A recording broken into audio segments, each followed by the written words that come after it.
तरी मी या निवडणुकीच्या रणांगणात उभी आहे.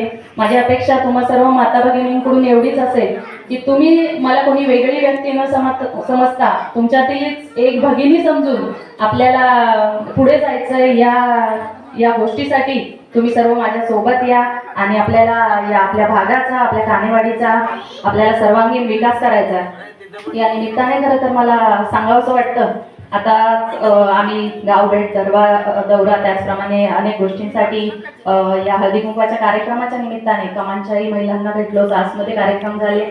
महिला अगदी पुढे येऊन त्यांच्या बारीक सारीक गोष्टी सांगतात. कारण तुम्हाला माहितीच आहे, रस्त्याची कामं ही जी कामं असतात ही कामं नेहमीच होत राहतात. आज रस्ता केला, पुढच्या पंचवार्षिकला आपल्याला रस्त्याचं काम करावं लागतं. पण आपल्याला करायचा आहे तो शाश्वत विकास आणि हेच ध्येय सभापतींचं आहे. आपल्या युवा पिढीला कुठेतरी तुम्हाला सर्वांना माहीतच असेल, आपली आशिया खंडातील सर्वात मोठी MIDC चाकण MIDC आपल्याला ते एक भाग्यच लाभलेलं आहे. चाकण MIDCच्या माध्यमातून अनेक रोजगार, अनेक उद्योगधंदे त्या माध्यमात आपल्याला उपलब्ध होतात. पण या गोष्टींची खरं तर कुठेतरी सामान्य जनतेला माहिती मिळत नाही. ती माहिती करून देण्यासाठी आपल्याला खरं तर या गोष्टीवर काम करायचंय.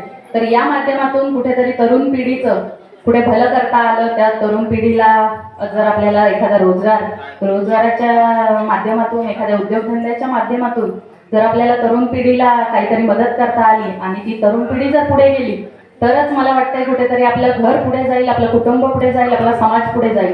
आणि यासाठी खरं तर मला काम करायचं. त्याचप्रमाणे चासमधल्या अनेक महिला भगिनी मला म्हटल्या, अतिशय शिक्षित महिला त्या ठिकाणी आहेत किंवा आपल्याही गावात असतील, पण त्यांना कुठेतरी शेतात जावं लागतंय, कुठेतरी घरात बसावं लागतंय. तर ह्या महिलांसाठी काही कामधंदा, काही उद्योगधंदा करता येईल का, यासाठी आपल्याला खरं तर येणाऱ्या पुढील कालखंडात काम करायचंय. हे काम माझं चालूच आहे. तुम्हाला सर्वांना माहीत नसेल तर मी बहिरवाडी गावची विद्यमान सरपंच आहे आणि माझ्या या सरपंच पदावर असताना अनेक शासकीय योजनांच्या माध्यमातून बरीच माहिती मला मिळते. अतिशय शिक्षित उमेदवार, माझं स्वतःचं शिक्षण BE केमिकल आहे, त्यामुळे तिथे मला मदत होते की आपल्याला बऱ्याचशा गोष्टी समजतात. आज ZP पंचायत समितीच्या माध्यमातून अनेक योजना महिलांसाठी असतात, सर्व ग्रामस्थांसाठी असतात, पण ती माहिती कुठेतरी खालपर्यंत आपल्या सामान्य नागरिकांपर्यंत येत नाही.